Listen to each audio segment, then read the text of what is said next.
Hello cuties, welcome to রিভিয়াস lifestyle. কেমন আছো সবাই? কম খরচে কীভাবে অসাধারণ প্রাকৃতিক সৌন্দর্যপূর্ণ জায়গায় আমি চলে গেলাম সেটা নিয়ে আজকের ব্লগ।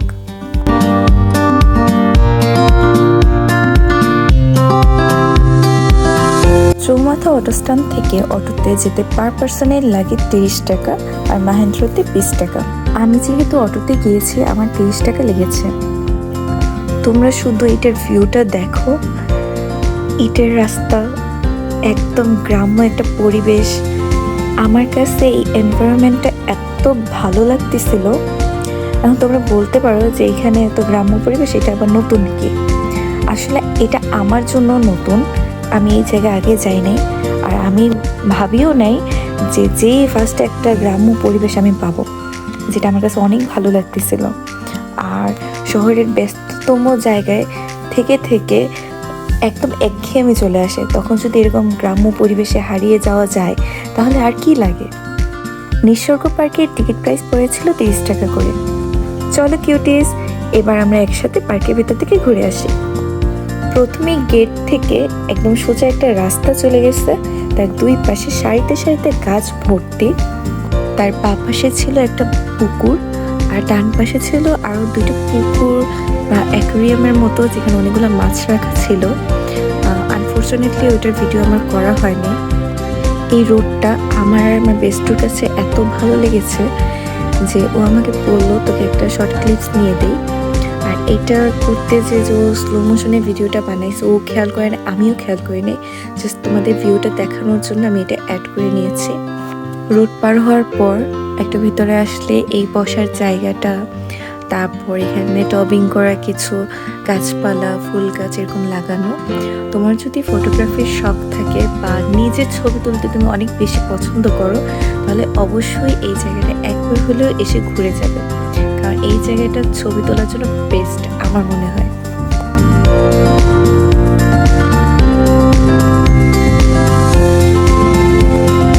এই জায়গাটা জাস্ট একবার দেখো, এত সুন্দর লাগতেছে। পুকুরের পাশে একদম পার ঘেঁষে একটা জায়গা, যেখানে এতগুলো ফুলের টব, একটা বসার সিট। এই জায়গাটায় আমার ছবিও যেমন ভালো আসছে, ঠিক তেমনই যতক্ষণ আমি বসেছিলাম আমার এত মনটা ফুরফুরে ছিল।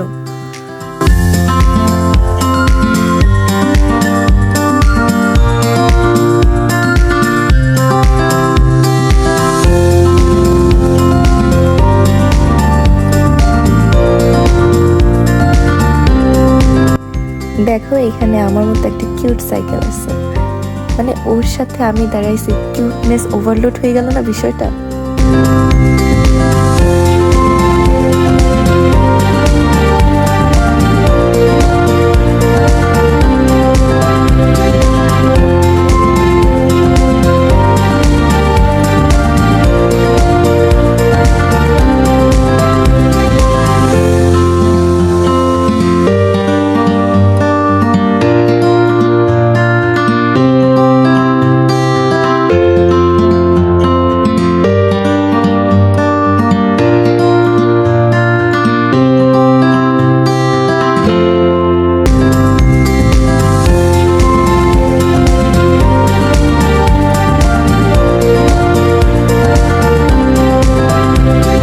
আর এই জায়গাটা আসার পর আমি ভাবতেছি এই জায়গাটা বেশি সুন্দর নাকি আমি বেশি সুন্দর, বাট তারপর আমি বুঝতে পারলাম অবভিয়াসলি জায়গাটা বেশি সুন্দর।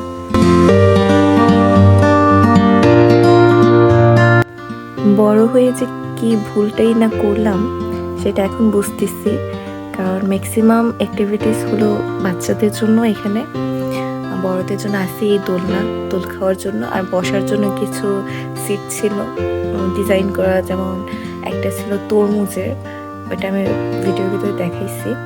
আর একটা এরকমভাবে পেঁপে হ্যান ত্যান দিয়ে তারপর বানানো ছিল।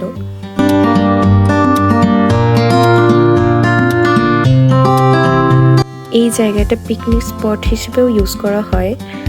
তোমরা যদি স্কুল, কলেজ বা ভার্সিটির হয়ে যদি পিকনিক করতে চাও, বা তোমরা ফ্রেন্ডসরা মিলে যদি পিকনিক করতে চাও, তুমি যদি চাও এখানে রান্না করে খাবে সেটাও করতে পারবে। আবার যদি চাও এখানে হোটেল হোটেলে কথা বলে রাখবে, সেখান থেকে রান্না করা সব কিছু করে দেবে, জাস্ট তোমরা এখানে সবাই একসাথে মিলে বসে খাবে, ওইটাও করতে পারবে। সেই ক্ষেত্রে তোমার আগে থেকে এখানে বুকিং করতে হবে, তারপর বাকিটা তাদের দায়িত্ব।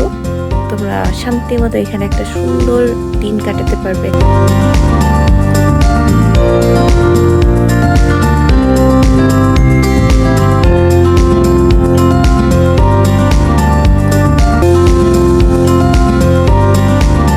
এখানে অলরেডি আমি তোমাদের 2টা হোটেল দেখিয়ে দিলাম, আরও কিছু হোটেল আছে যেগুলোর ক্লিপ আমার নেওয়া হয় নাই। তোমরা এখানে এসে কথা বললে তারা সব অ্যারেঞ্জমেন্ট করে দেবে।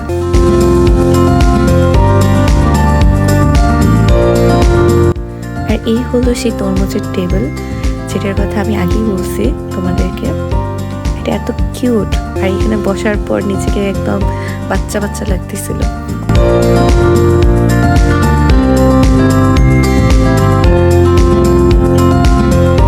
দুপুরবেলা যেহেতু, তাই এই হোটেলে আমি চলে আসলাম কিছু খেতে। এই হোটেলে আন্টিটা বারবার ডাকতেছিল, এই জন্য আমার মেইনলি এখানে যাওয়া। তো এইখানে আমি ফার্স্ট একটা পাস্তা অর্ডার দিই, যেটার প্রাইস ছিল 240 টাকা ফুল প্লেট, আর একটা ম্যাক্স কোলা। ফার্স্ট বাইটে পাস্তাটার টেস্ট একদম অ্যাভারেজ মনে হয়েছে আমার কাছে, বাট সেকেন্ড বাইট থেকে এত পরিমাণ ঝাল লাগতেছিল, মনে হচ্ছিল যে ওরা জিভ পুরাইতেছে, এত পরিমাণে ঝাল। ফার্স্ট বাইটে টেস্টটা তেমন একটা বোঝা যায় নাই, সেকেন্ড বাইট থেকে শুরু হয়েছে ঝাল লাগা। মানে আমার লিটারলি একদম অবস্থা খারাপ হয়ে গেছে।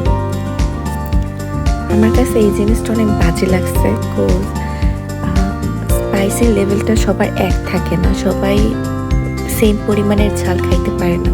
তো অবভিয়াসলি যখন একটা অর্ডার নেওয়া হবে, তখন যেহেতু এইটা একটা হোটেল ছিল, তো তার উচিত ছিল জিজ্ঞেস করে নেওয়া যে স্পাইসি লেভেলটা কেমন হবে, যে ঝাল কি বেশি দিবে বা কম দিবে, এরকম কিছু সে জিজ্ঞাসা করে নাই। নিজের ইচ্ছা মতো এত পরিমাণ ঝাল দিছে যে এটা একদম খাওয়াই যাচ্ছিল না। এর জন্য তোমরা যদি পিকনিক করতে চেয়ে তাদের দিয়ে রান্না করাইতে চাও, অবশ্যই তোমরা কেমন ঝাল খাও, অন্য কিছুর হিসাব বাদ, এই জিনিসটা তোমরা অবশ্যই খেয়াল রাখবে, বলে তারপর ওইরকমভাবে রান্নাটা করাবে। আমি আসার সময় ক্লিপটা নিতে পারিনি, বাট আসার সময় আমি মাহেন্দ্রতে আসছি, যেখানে আমার পার পারসন কস্ট পড়ছে 20 টাকা করে। কিছু টুকিটাকি খরচ সহ আমার মোট 420 টাকা খরচ পড়ছে। আজকে এই নিসর্গ পার্কে ছোট ট্যুরের জন্য এইটুকুই। আশা করি তোমাদের কাছে ভিডিওটা ভালো লেগেছে, আর তোমাদের পরবর্তী অ্যাডভেঞ্চারের জন্য কিছুটা হলেও আইডিয়া পেয়েছো। যদি ভিডিওটি ভালো লেগে থাকে তাহলে অবশ্যই লাইক কমেন্ট করতে ভুলো না, আর শেয়ার করো তোমার বন্ধুদের সাথে। পরের ভিডিওতে আবার দেখা হবে। আল্লাহ।